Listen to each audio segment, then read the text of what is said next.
क्या मुस्लिम महिलाओं को चार शादी प्रथा से कानूनी तौर पर पूरी तरह से मुक्ति मिलनी चाहिए? क्या अब मुस्लिम समाज में शादी और तलाक से जुड़े नियमों में बड़े बदलाव का वक्त आ चुका है? इन्हीं सवालों के बीच सुप्रीम कोर्ट में एक ऐसी याचिका पहुंची है जिसने देश भर में नई बहस छेड़ दी है। भारतीय मुस्लिम महिला आंदोलन यानी BMMA की तरफ से दायर याचिका पर देश की सबसे बड़ी अदालत ने केंद्र सरकार को नोटिस जारी करके जवाब मांगा है। याचिका में मुस्लिम समुदाय में बहु विवाह को दंडनीय अपराध घोषित करने और पति द्वारा छोड़ी गई महिलाओं के लिए आर्थिक सुरक्षा सुनिश्चित करने और निकाह और तलाक का जरूरी रजिस्ट्रेशन लागू करने की मांग की गई है। याचिकाकर्ताओं का साफ कहना है कि सिर्फ समान नागरिक संहिता यानी UCC इस समस्या का समाधान नहीं है, बल्कि मुस्लिम महिलाओं के अधिकारों की रक्षा के लिए अलग और प्रभावी कानूनी सुधार जरूरी है। आखिर इस याचिका की प्रमुख मांगे क्या हैं? इसका मुस्लिम महिलाओं के अधिकारों पर क्या असर पड़ सकता है और सरकार और अदालत के सामने सबसे बड़ी कानूनी चुनौतियां कौन सी हैं? अपने इस खास शो यूपी के मुसलमान में आज इस पर विस्तार से चर्चा करेंगे। नमस्कार, मैं हूं परवीन।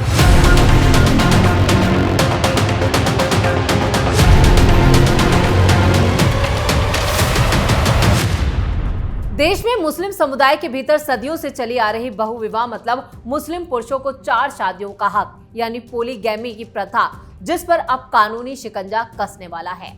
सुप्रीम कोर्ट ने सामाजिक कार्यकर्ता और भारतीय मुस्लिम महिला आंदोलन की सह संस्थापक जाकिया सोमन की दायर एक महत्वपूर्ण याचिका पर सुनवाई करते हुए केंद्र सरकार से इस पर जवाब मांगा है। याचिकाकर्ताओं की तरफ से पैरवी कर रही सीनियर वकील श्रिया मैनी ने कोर्ट रूम के बाहर इसको लेकर एक बड़ी जानकारी दी। उन्होंने बताया कि ये याचिका महज प्रथाओं के विरोध की लड़ाई नहीं है, बल्कि ये उन हजारों महिलाओं के सम्मान और भरण पोषण से जुड़ी न्याय की पुकार है जो एक से ज्यादा शादियों की वजह से मानसिक और आर्थिक प्रताड़ना झेलने को मजबूर है। याचिका में तर्क दिया गया है कि संविधान का अनुच्छेद 14 यानी समानता का अधिकार, अनुच्छेद 15 भेदभाव के खिलाफ अधिकार और अनुच्छेद 21 सम्मान से जीने का अधिकार हर नागरिक को समान सुरक्षा की गारंटी देता है। कोर्ट के सामने रखी गई चार मांगे। वकील श्रिया मैनी के मुताबिक इस याचिका के जरिए देश की सबसे बड़ी अदालत के सामने चार प्रमुख मांगे रखी गई हैं। वो हैं विवाह और तलाक का अनिवार्य रजिस्ट्रेशन, विवाह और तलाक का अनिवार्य रजिस्ट्रेशन, हिंदू मैरिज एक्ट और देश के दूसरे नागरिकों की तर्ज पर मुस्लिम शादियों और तलाक के लिए भी एक पारदर्शी रजिस्ट्रेशन व्यवस्था लागू की जाए, चार शादियों पर पूरी तरह से पाबंदी, मुस्लिम पुरुषों के किए जाने वाले बहुविवाह या एक से ज्यादा चार शादियों की प्रथा को पूरी तरह से असंवैधानिक घोषित कर देना चाहिए, यानी ये पूरी तरह से गैर कानूनी हो और इस पर सजा का प्रावधान होना चाहिए।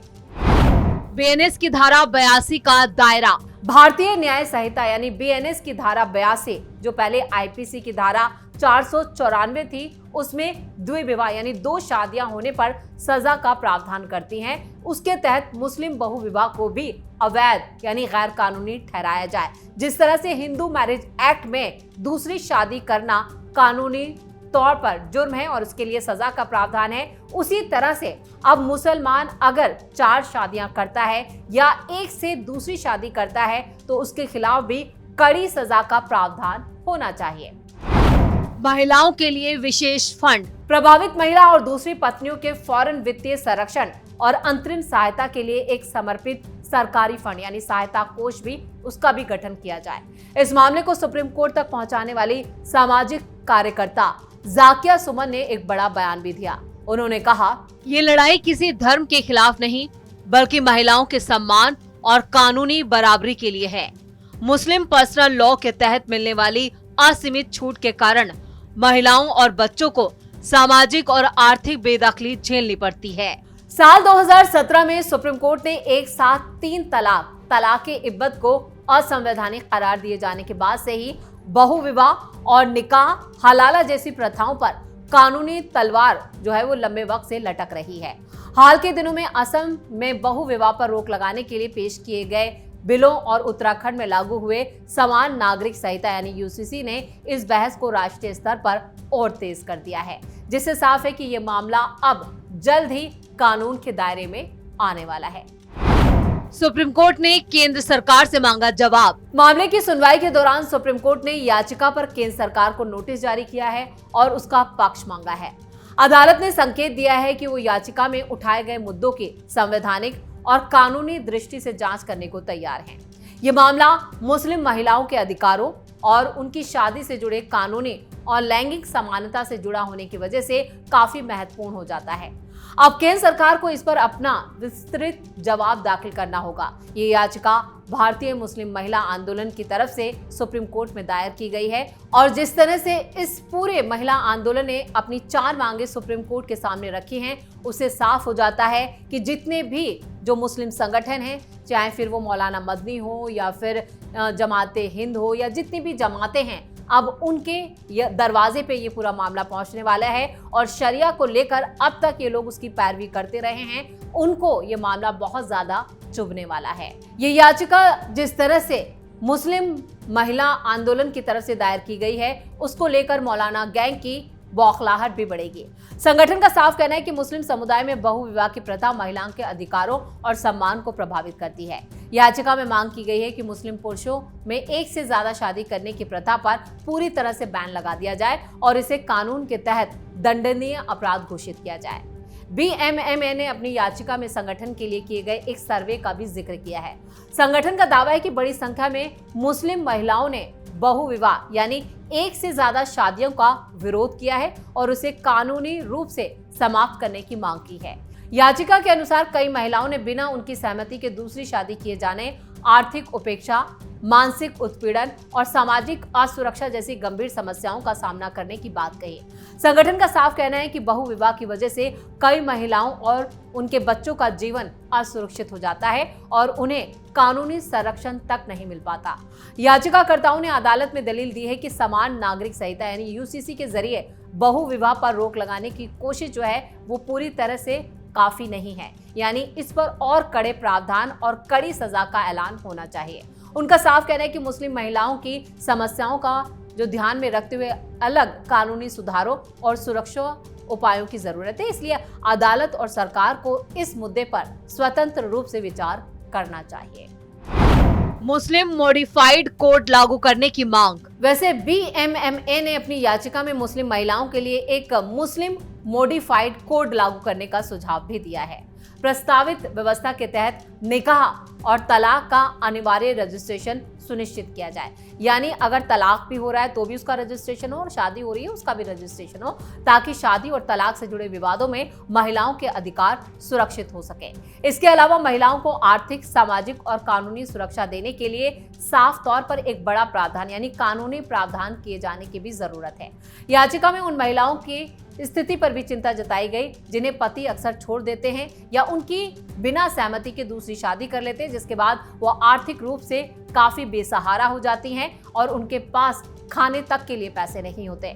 संगठन का साफ कहना है कि ऐसी महिलाओं के लिए आर्थिक सहायता, भरण पोषण और दूसरे कानूनी अधिकारों की गारंटी सुनिश्चित की जानी चाहिए ताकि वो सामाजिक और आर्थिक संकट का सामना ना कर सके। ट्रिपल तलाक के बाद बहुविवाह, निकाह और हलाला पर एक्शन। वैसे इससे पहले सुप्रीम कोर्ट ट्रिपल तलाक के बाद अब मुसलमानों में बहुविवाह यानी 4 शादियों, निकाह, हलाला पर भी बड़े एक्शन की तैयारी में आ चुका है। बहुविवाह और निकाह हलाला के खिलाफ याचिकाओं पर सुप्रीम कोर्ट ने 30 अगस्त 2022 को एक नोटिस भी जारी किया था और ये नोटिस केंद्र सरकार, एनसीडब्ल्यू, राष्ट्रीय अल्पसंख्यक आयोग, एनएचआरसी से जवाब भी मांगा गया था। इस मामले पर 5 जजों की बेंच ने दशहरे के बाद सुनवाई करने का फैसला किया था। उस वक्त 9 याचिकाओं पर नोटिस जारी किया गया था। याचिकाकर्ता और 3 बच्चों की मां समीना बेगम, जो 2 बार 3 तलाक का शिकार हो चुकी थी, उन्होंने अपनी याचिका में कहा था कि मुस्लिम पर्सनल लॉ यानी शरीयत आवेदन अधिनियम 1937 की धारा 2 को संविधान के अनुच्छेद 14, 15, 21 और 25 का उल्लंघन बताया गया था और उन्होंने कहा था कि अब शरिया में इसे जायज ठहराया गया है, जबकि हिंदू लॉ में इसे गैर कानूनी, तो उसी तरह से इस्लाम में भी इसे गैर कानूनी घोषित किया जाए क्योंकि ये बहुविवाह और निकाह हलाला को मान्यता देता है। साथ ही भारतीय दंड संहिता 1860 के प्रावधान सभी भारतीय लोगों पर बराबरी से लागू होने चाहिए। यानी जिस तरह से हिंदू मैरिज एक्ट और हिंदू लॉ है, उसी तरह से मुसलमानों में भी ये समान रूप से लागू हो।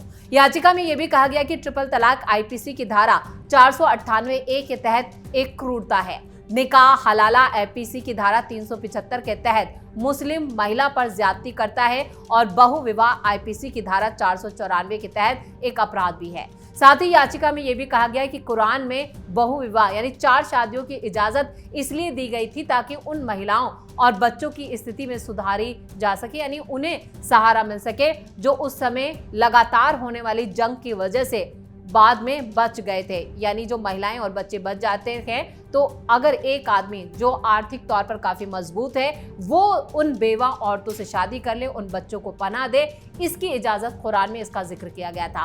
पर इसका मतलब ये नहीं है कि इसकी वजह से आज के मुसलमानों को एक से ज्यादा महिलाओं से शादी करने का लाइसेंस मिल गया है।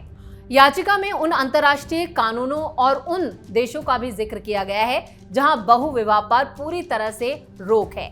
समीना ने कहा था कि सभी तरह के पर्सनल लॉ का आधार समानता होना चाहिए, क्योंकि संविधान महिलाओं के लिए समानता, न्याय और गरिमा की बात कहता है।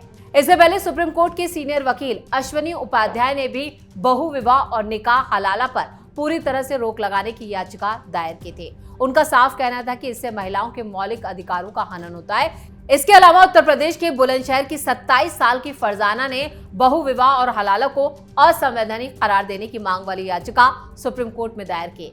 इससे पहले भी बहु विवाह और हलाला के खिलाफ कई याचिकाएं दायर हो चुकी हैं और इस मामले की सुनवाई सुप्रीम कोर्ट की संविधान बेंच के सामने करनी है। हलाला के तहत तलाकशुदा महिला को अपने पति के साथ दोबारा शादी करने के लिए पहले किसी दूसरे पुरुष से शादी करनी होती है और दूसरा पति जब तलाक देगा तभी वो महिला अपने पहले पति से निकाह कर सकती है, जबकि बहु विवाह नियम मुस्लिम पुरुष को 4 पत्नी रखने की इजाजत देता है। चलिए भले ही, लेकिन देर से ही सही, अब मोदी सरकार और सुप्रीम कोर्ट इससे भी कानूनी शक्ल देने की तैयारी कर रही है, जिससे मुस्लिम समाज में एक बड़ा सुधार होगा। खासतौर से मुस्लिम महिलाओं को इससे इज्जत, मान सम्मान मिलेगा। वहीं हिंदू मैरिज एक्ट की तरह अब मुस्लिम महिलाओं को भी और मुस्लिम पुरुषों को भी उसी सजा का सामना करना होगा जिस तरह से हिंदू पुरुषों को करना होता है अगर वो एक से ज्यादा यानी दूसरी शादी करते हैं। अब इस पर कड़े कानून बनाने के लिए सुप्रीम कोर्ट ने फिलहाल मोदी सरकार से जवाब मांगा है। देखना ये होगा कि केंद्र सरकार इस पर क्या जवाब देती है। इसी के साथ यूपी का मुसलमान में इतना ही। वीडियो कैसा लगा कमेंट करके अपनी राय जरूर दें। वीडियो को लाइक करें, शेयर करें और कैपिटल टीवी को सब्सक्राइब जरूर करें। धन्यवाद।